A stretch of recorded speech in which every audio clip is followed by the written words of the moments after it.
During the 1800s, Susan B. Anthony, along with many other women, struggled with their rights. The main problem they struggled with was the right to vote.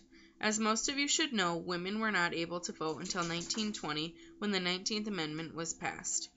Within Susan's speech, she will talk about what she did and why she thinks that it's not fair for her to be punished by the government. Friends and fellow citizens, I stand before you tonight under indictment for the alleged crime of having voted at the last presidential election. Without having a lawful right to vote, it shall be my work this evening to prove to you that in thus voting, I not only committed no crime, but instead simply exercised my citizens' rights, guaranteed to me and all United States citizens by the national Constitution, beyond the power of any state to deny.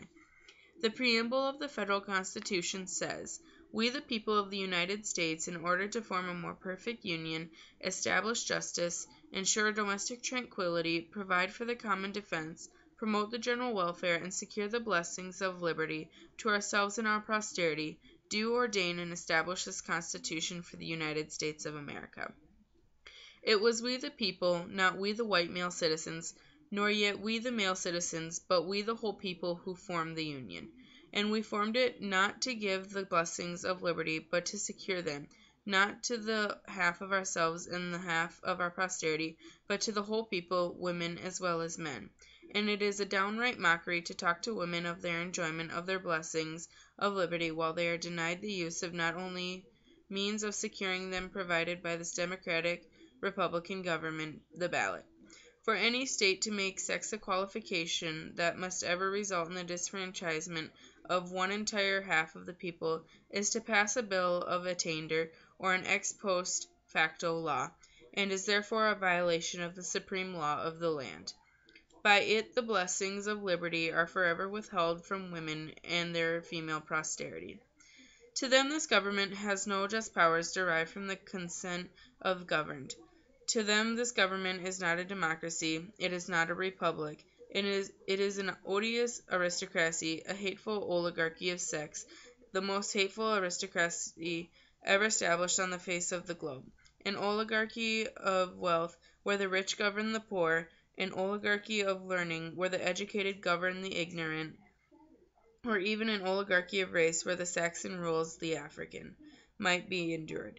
But this oligarchy of sex which makes father, brothers, husbands, sons, the oligarchs over the mother and sisters, the wife and daughters of every household, which ordains all men sovereigns, all women subjects, carries dissension, discord, and rebellion into every home of the nation.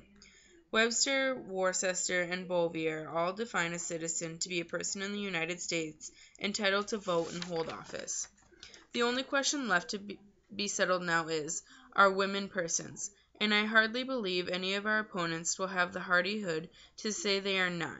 Being persons, then, women are citizens, and no state has a right to make any law, or to enforce any old law that shall abridge their privileges or immunities.